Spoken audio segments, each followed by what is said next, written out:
क्या आपने कभी सोचा है कि इंसान और भगवान का रिश्ता युगों से कैसे बदलता आया? कि सतयुग में पूजा कैसे होती थी, त्रेता युग में भक्ति का स्वरूप कैसे बदला, द्वापर युग में मंदिर और मूर्तियां क्यों बनी, और आज कलयुग में मंदिर हमारे लिए क्या मायने रखते हैं। इस वीडियो में हम इसी सफर को विस्तार से देखेंगे और जानेंगे कि मंदिर सिर्फ भौतिक इमारत नहीं, बल्कि हमारी आस्था और विश्वास का प्रतीक है। सतयुग में इंसान और ईश्वर के बीच कोई दूरी नहीं थी। भगवान पत्थर या मूर्ति में नहीं, बल्कि हर मनुष्य के हृदय में बसते थे। उस युग में पूजा का तरीका पूरी तरह से मानसिक और आध्यात्मिक था। ऋषि मुनि जंगलों और पहाड़ों में रहते थे और ध्यान, तप और सत्य के माध्यम से भगवान के निकट होते थे।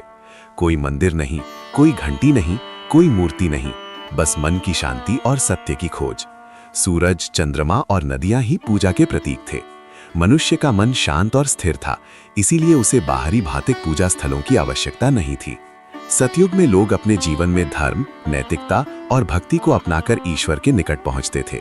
ऋषियों की कहानियों में हमें पता चलता है कि कैसे उन्होंने कठिन तप और ध्यान से भगवान का अनुभव किया। उदाहरण के लिए ऋषि मार्कंडेय का तप, जिनके ध्यान से भगवान शंकर स्वयं प्रकट हुए। इसी समय भगवान के प्रकट होने का अनुभव केवल आंतरिक था, कोई भौतिक रूप नहीं। त्रेता युग में भक्ति का स्वरूप बदलने लगा।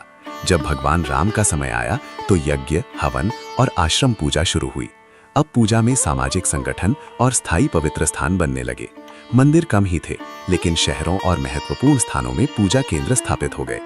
अयोध्या, चित्रकूट और अन्य स्थान पवित्रता और भक्ति के केंद्र बन गए। अब इंसान ने अनुभव से भगवान को समझना शुरू किया, केवल मन और ध्यान से नहीं। त्रेता युग में भक्ति का स्वरूप और भी संगठित हुआ। यज्ञशालाएं और आश्रम मंदिरों के रूप में विकसित होने लगे। पूजा में अब आग, मंत्र, फूल और जल का महत्व बढ़ गया। इस समय के धार्मिक ग्रंथों में हमें मिलता है कि कैसे राजा और सामान्य लोग मिलकर भगवान की आराधना करते थे। उदाहरण के लिए रामायण में रावण युद्ध के समय राम और उनके अनुयायियों द्वारा की गई पूजा और ध्यान का वर्णन मिलता है। द्वापर युग में मानव मन चंचल हो गया।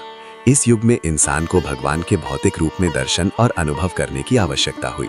यही कारण है कि मूर्ति पूजा और पत्थर या लोहे के मंदिरों का निर्माण हुआ। कृष्ण के समय पहली बार मंदिरों का स्पष्ट रूप सामने आया। द्वारका, मथुरा और वृंदावन जैसे धार्मिक केंद्र विकसित हुए। अब लोग भगवान को देखने, छूने और महसूस करने लगे। इस समय के मंदिर सिर्फ पूजा स्थल नहीं थे, बल्कि सामाजिक और सांस्कृतिक केंद्र भी बन गए।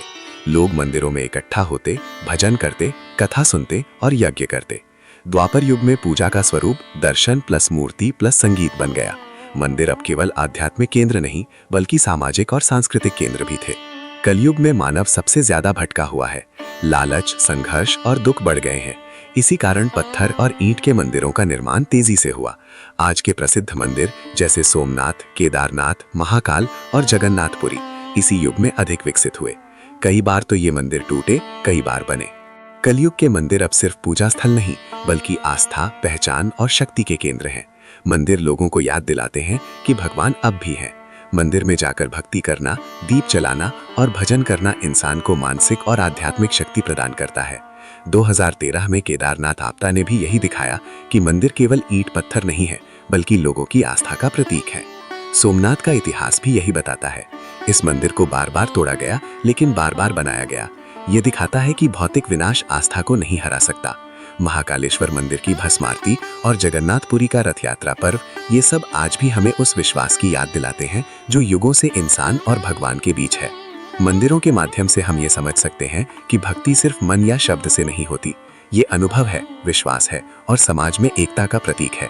सतयुग में भगवान मन में थे, त्रेता और द्वापर में पूजा और मूर्तियां आईं और कलयुग में मंदिर भक्ति और आस्था का अंतिम सहारा बन गए।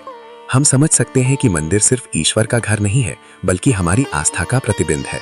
भक्ति का अर्थ केवल धार्मिक अनुष्ठान नहीं, बल्कि मन और आत्मा का मिलन है। मंदिर हमें याद दिलाते हैं कि चाहे युग कोई भी हो, भगवान हमेशा हमारे विश्वास में है। यदि ये वीडियो आपके दिल तक पहुंची हो तो आप कमेंट में लिख सकते हैं जय शिव शंकर, और हमारे चैनल को सब्सक्राइब करना ना भूलें, क्योंकि हम और भी ऐसी जानकारी और आध्यात्मिक यात्रा की कहानियां लाते रहेंगे।